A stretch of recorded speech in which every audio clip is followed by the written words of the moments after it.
An 80-20 payment plan lets you control a 2 million dirham Dubai property with just 400,000 dirhams down. But choosing the wrong structure could cost you 60% in lost leverage. Here's how to pick the right one. Welcome to Dubai Daily, your essential morning briefing on Dubai's real estate market, brought to you by Parag Khandelwal, founder and CEO of Consultaa, a Dubai-based real estate consulting and global capital advisory firm. Today is Monday, January 5th, 2026, and this is episode 51. Today, we are doing a developer payment plan deep dive.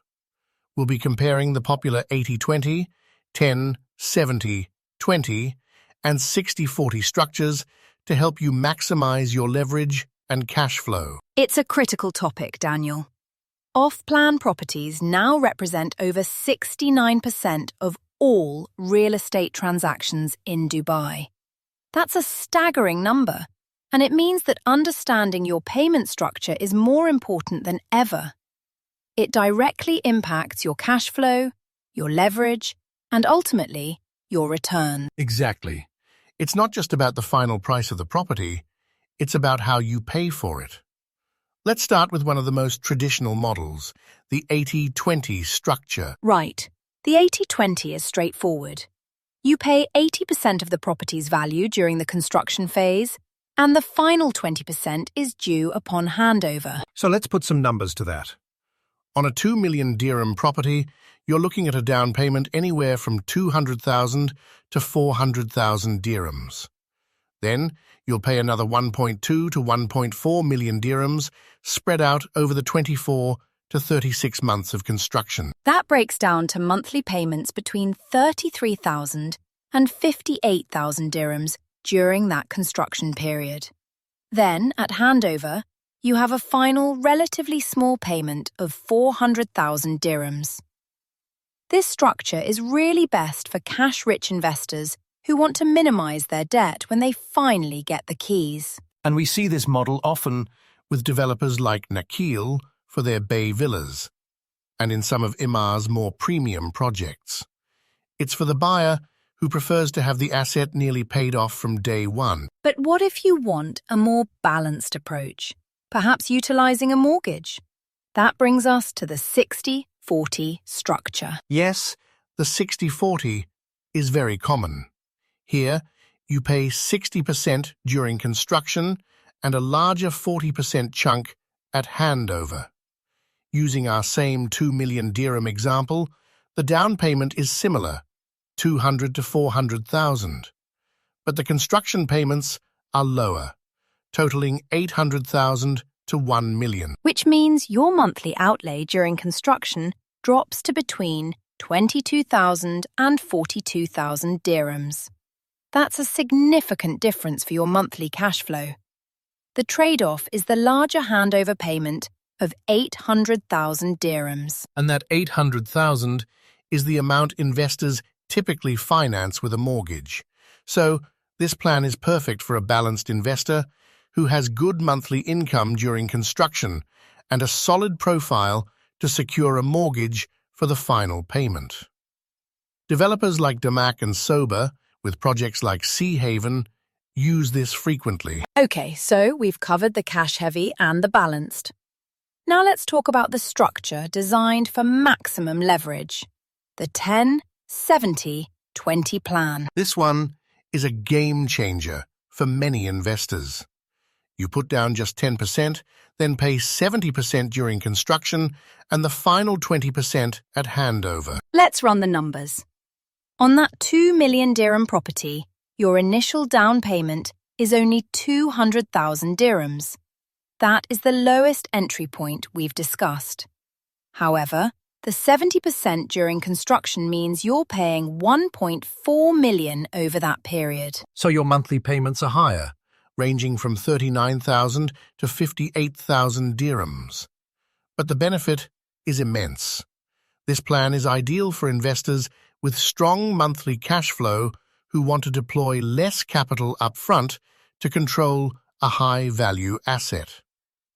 We're seeing Emaar use this extensively in communities like Selvara Phase 2 and Creek Harbour, and Sobha with Sobha 1. Beyond these, there's another interesting category, the Post-Handover Payment Plan.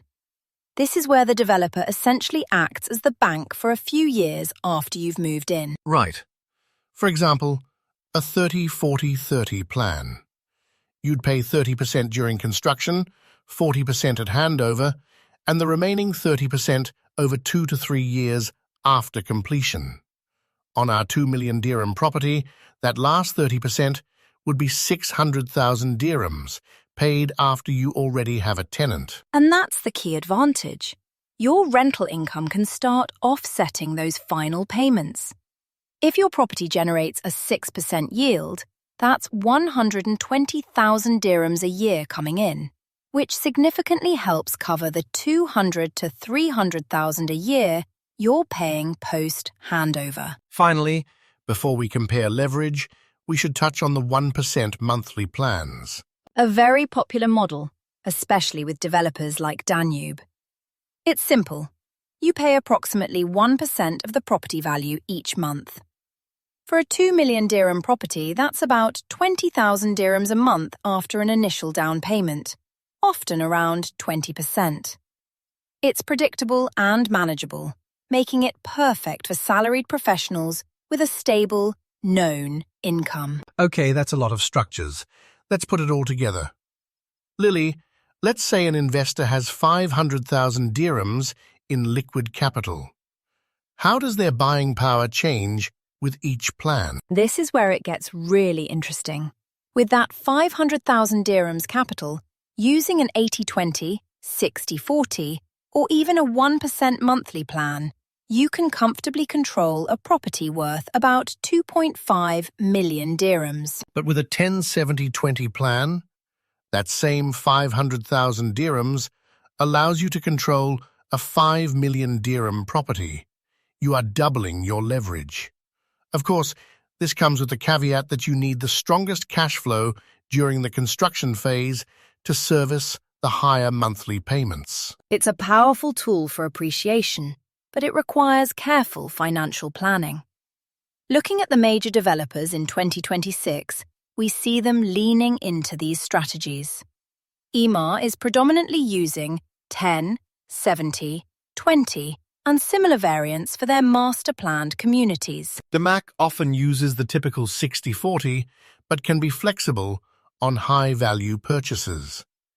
Nakheel is sticking to the more conservative 80-20 for their Dubai Islands projects, targeting a specific type of buyer. And Sobha, known for its quality, remains quite flexible, offering a mix of everything we've discussed. Of course, with any investment, there are risks and costs to consider. The good news is that investor funds in Dubai are protected by the RERA escrow system. Funds are only released to the developer as they hit certified construction milestones. And if you plan to use a mortgage for the handover payment, don't wait until the last minute. Start the pre-qualification process 6 to 12 months before handover. Remember, UAE residents can typically get 70 to 85% loan to value, while non-residents are usually in the 50 to 75% range. Market timing is also key. With around 64,000 units expected to be delivered in 2026, it's crucial to choose strong developers and locations linked to new infrastructure, like the Metro Blue Line corridor or the expanding Dubai South. And please, don't forget the additional costs. On top of the property price, you have the 4% Dubai Land Department fee, Okud registration fees, service charges, and agency fees. All in, you should budget an extra 5 to 7% of the property value. So, with all that in mind, what are our recommendations for 2026? For Q1 launches, I'd focus on 10-70-20 or 60-40 plans from established developers. Getting in early on a launch can often secure you a 10-20% discount versus later phases.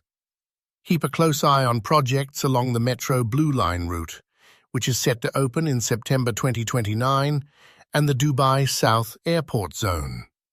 We project 15 to 20% appreciation potential in those areas. And for a balanced portfolio, a smart allocation might be 60% in ready, income-generating properties and 40% in off-plan projects for capital appreciation.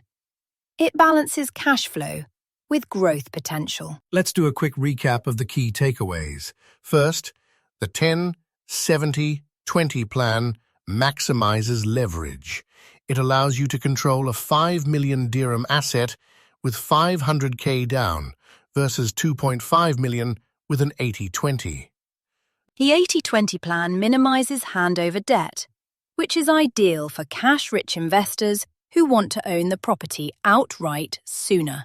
A 60-40 plan offers a balance with lower construction payments and a handover payment that's sized for a mortgage. Post-handover plans are excellent, as they allow rental income to help offset the final payments. And always choose established developers and locations linked to new, major infrastructure projects. And finally, remember to account for the 5 to 7% in additional costs beyond the purchase price. No one likes surprises at the end. That's our deep dive for today's Dubai Daily. Choosing the right payment structure isn't just an administrative step. It's a strategic decision that can amplify your returns by 40 to 60% through optimized leverage and cash flow. For personalized payment plan analysis and to learn about exclusive off-plan opportunities, we highly recommend you reach out to the expert behind this briefing, Parag Kundalwal at Consultaa. You can contact him via phone and WhatsApp at +971 585 964 631. You can also email him directly at parag@consultedxb.com. Visit the website at consultatxb.com. That's consultadxb.com. And connect with Parag on LinkedIn under Parag Kundalwal. For market updates, follow their Instagram at Consultaa Now. Dubai Daily airs Monday to Friday at 7 a.m. Dubai time. Subscribe on your favorite podcast app for your daily dose of Dubai real estate intelligence.